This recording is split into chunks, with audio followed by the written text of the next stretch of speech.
You've just stepped onto the plane, found your row, and you're about to plop down in your seat. But wait, those first 5 minutes after boarding, they're absolutely critical.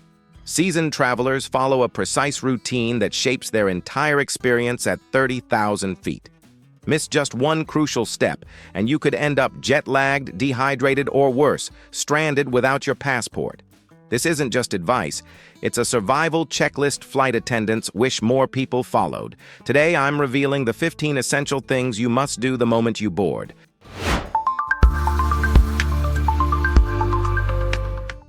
Confirm your seat assignment. First things first, verify you're in the right seat. Sounds obvious? Here's why it matters more than you think. Aircraft configurations vary wildly between airlines and even between planes in the same fleet. Window seats aren't universally labeled as A, and aisle seats aren't always C. That boarding pass number isn't just a suggestion. It's tied directly to the flight manifest and safety protocols. Check the row number on the overhead bin, then count the letters from the window. Boeing and Airbus have different configurations. Some airlines skip letters I and S to avoid confusion, and on wide-body aircraft you might find middle sections with completely different lettering systems. Here's an insider secret. Once airborne and the seatbelt sign dims, you might spot better empty seats worth relocating to. Though with today's average 85% capacity, that's increasingly rare. But there's one specific scenario when you should actually change seats before takeoff. I'll reveal that in tip number 5. Stay in your assigned seat for now. If someone claims you're in their spot, politely check both boarding passes. Mistakes happen, but sorting it out calmly prevents delaying the entire boarding process. Master overhead bin strategy. The overhead bin battle can make or break your flight experience. Here's what most passengers don't understand. Those bins are engineered for specific loading patterns. When storing your carry-on, position rolling suitcases wheels first or wheels out depending on bin depth. Handles should face the aisle for easy retrieval. But here's the critical mistake almost everyone makes. The space above your seat isn't exclusively reserved for you. It's first come, first served. If your section's full, frustratingly common on full flights, find space forward in the cabin, never behind. Why? You'll pass forward bins when deplaning, but storing behind your seat means waiting for those passengers to exit first. Those extra minutes matter when you have a tight connection. Pro tip: if you're in boarding group 3 or later, immediately scan forward bins as you board. Don't wait until you reach your row to discover there's no space left. Claim available bin space as you spot it, then proceed to your seat. Secure your personal item. Your smaller bag isn't just an afterthought, it's your lifeline during flight. Position your personal item strategically under the seat in front of you. But here's what experienced travelers know. Not all under-seat spaces are equal. Window seats often have entertainment equipment boxes that reduce space. Some exit rows have no under-seat storage at all. Before settling in, test fit your bag. If it doesn't fit easily, you'll need to adapt. Remove items you'll need during flight: medications, phone, headphones, snacks, and place them in the seat pocket temporarily. Then compress your bag to fit. Whatever you do, never place your passport, wallet, or phone in the seat pocket long-term. That's a recipe for disaster that's left countless travelers stranded in foreign countries. Seat pockets are the #1 place passengers leave critical items. Instead, store important documents in secure, zippered compartments close to your body or in discrete sections of your personal bag. Test your seat features. Before settling in, do what flight attendants won't tell you to do. Verify everything works. Don't wait until after takeoff to discover problems. Test your entertainment system immediately. Touch screen responsiveness, audio jack with your headphones, USB port charging capability, and power outlet if equipped, usually under seat or in armrest. Confirm your seat reclines properly. Press the button and lean back gently.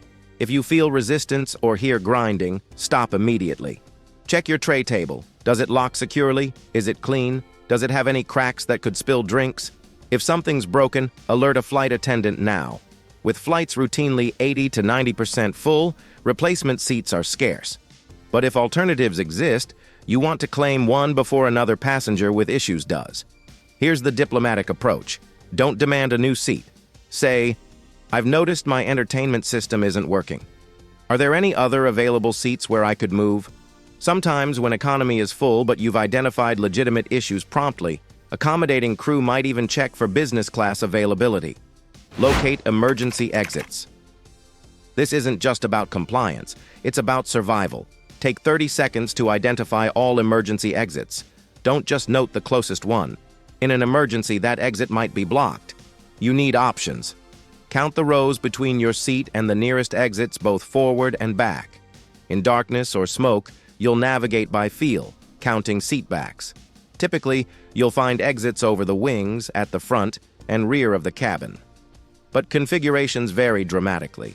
The 737 MAX has different exit locations than older 737s. Wide-body aircraft have multiple mid-cabin exits. Actually, review that safety card specific to your aircraft. It's different for every plane model.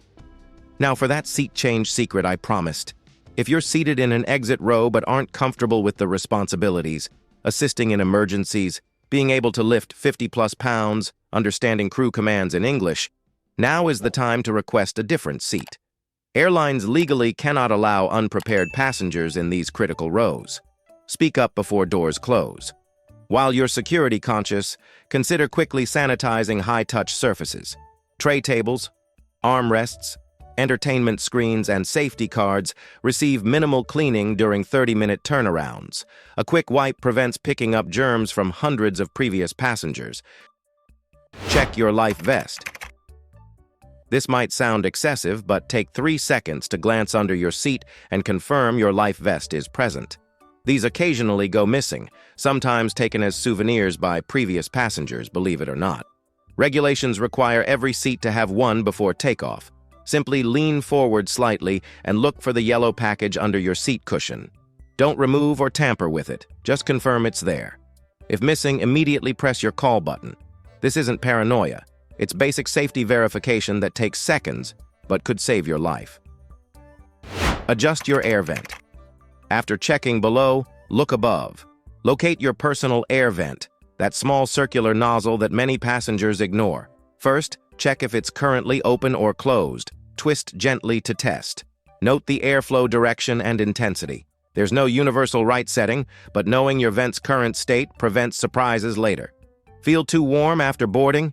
You'll know relief is just overhead. Getting chilled at altitude? You'll remember to close it rather than suffering unnecessarily. But here's what most travelers never learn. Your air vent serves a crucial second purpose I'll reveal in Tip 13. For now, set it to your comfort level and remember its location. You'll likely adjust it multiple times as cabin temperature fluctuates during flight phases. Assess your surroundings. This step separates truly experienced travelers from everyone else. Take 60 seconds to observe your immediate environment. Who's sitting beside you? In front? Behind? This isn't paranoia or nosiness. It's practical awareness that could impact your entire flight. Look for potential issues. Is the person behind you traveling with a restless toddler who might kick your seat? Is your seatmate already encroaching on your armrest? Is anyone nearby showing signs of illness? Early awareness lets you adapt your strategy. More importantly, watch for security concerns. Airplane theft is more common than airlines admit. Where else do thieves find dozens of exhausted travelers, many using sleep aids or alcohol, with expensive electronics and documents easily accessible? The environment makes it dangerously simple for someone to access your belongings while you sleep. Beyond security, establishing brief eye contact and exchanging pleasantries with immediate neighbors creates a cooperative atmosphere. If you're in an aisle seat, say, "Feel free to tap my shoulder if you need to get out." If you're by the window, "I'll probably need to use the restroom once or twice." This prevents awkward climbing over sleeping passengers later. Download entertainment. These final moments before airplane mode are incredibly valuable. Your phone still has full signal strength. Use it. If you haven't already downloaded entertainment, now's your last chance using cellular data. But here's what smart travelers do that others miss. First, quickly check reviews of the airline's current entertainment selection. Search airline name, aircraft type entertainment, month/year. This reveals what movies and shows are actually available on your specific flight. Why waste 2 hours on a terrible movie when you could identify good options in advance? Download backup entertainment even if the seatback system works perfectly. Entertainment systems fail regularly. Or you might find nothing appealing in the current selection. Grab a few episodes of that series you've been meaning to watch. Download a podcast about your destination. Save some relaxing music for sleeping. Adjust to destination time. For any flight crossing time zones, immediately reset your watch and phone to destination time. This isn't just about knowing when you'll land, it's about beginning your body's adjustment process now, not when you arrive jet-lagged and miserable. If you're flying east, losing time, you need to sleep on the plane even if you're not tired. If you're flying west, gaining time, stay awake even if you're exhausted. Your body clock responds to behavioral cues, so act according to destination time immediately. Example: departing New York at 9 p.m. for London, arriving at 8 a.m. London time. That's middle of the night in New York but morning in London. Skip the dinner service, take a sleep aid if needed, and try to sleep immediately. You'll wake up closer to London time rhythm. Hydrate strategically. The moment you're seated, begin hydrating, but thoughtfully. What airlines don't emphasize is that cabin humidity drops to 10 to 20% compared to the 30 to 60% your body expects. You're essentially entering a desert environment. Dehydration happens fast, causing headaches, fatigue, and worsening jet lag. Skip alcohol and coffee initially.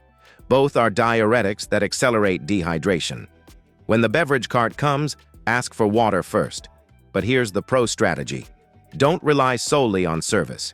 Bring an empty, reusable bottle through security and fill it at the gate. This ensures constant access to water without depending on busy flight attendants. Connect with flight attendants. This subtle move can upgrade your entire experience, but most passengers get it wrong. As flight attendants pass during boarding, make brief eye contact and offer a genuine smile, not a demand or complaint. This simple gesture establishes you as a friendly, reasonable passenger rather than a potential problem. Here's what really happens behind the scenes. Flight attendants mentally categorize passengers within minutes: helpful, neutral, or potentially difficult. They remember faces. In situations where discretion applies, who gets that last special meal, whether to offer a free drink for a service issue, or even checking if better seats are available, being memorable for the right reasons matters tremendously. I've seen them quietly move pleasant passengers to empty premium economy seats, offer free drinks to those who help with difficult situations, and go above and beyond for passengers who treated them with basic respect. Prepare motion sickness prevention. Even if you've never experienced motion sickness, flight conditions can affect anyone. Turbulence, pressure changes, and anxiety combine unpredictably. Take preventive measures now rather than scrambling while nauseous at 35,000 feet. First, locate your air sickness bag. Know exactly where it is without searching. If prone to nausea, take medication before takeoff. Most need 30 to 60 minutes to become effective. Waiting until you feel sick is too late. Here's that air vent secret I promised. Position your vent to blow cool air gently across your face, not directly into your eyes. This stimulates the same nerve responses as fresh air and significantly reduces nausea for most people. It's why drivers rarely get carsick. They have airflow and visual focus. Also, identify a fixed visual reference point. If you have a window, focus on the horizon or distant clouds. Without a window, find a stable point in the cabin, the exit sign or a fixed seat back ahead. When turbulence hits, fixing your gaze on this point helps your inner ear reconcile movement. Complete pre-takeoff preparations. As departure approaches, complete all required safety preparations methodically. Return your seat to full upright position. This isn't arbitrary. In an emergency, reclined seats block evacuation routes. Secure your tray table completely. A loose table becomes a dangerous projectile during sudden stops. If you have a window seat, open your shade fully. This helps crew assess outside conditions and assists emergency responders if needed. Stow all loose items. Anything not secured will fly forward during rejected takeoffs or turbulence.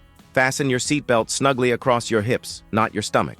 Pull the strap tight and ensure it's visible over any blankets or jackets. Flight attendants need visual confirmation without disturbing you. That pre-flight safety check isn't just routine. It's federal law with serious reasons behind every requirement. Turn off phone cellular or switch to airplane mode when instructed. Your single phone won't crash the plane, but hundreds of phones seeking towers do interfere with ground communications during critical flight phases. Practice mindfulness. This final step separates travel masters from everyone else. Before the engines roar to life, take 60 seconds for a mental reset. Close your eyes. Take 5 deep breaths. In through your nose for 4 counts. Hold for 4. Out through your mouth for 6. This activates your parasympathetic nervous system, countering stress hormones.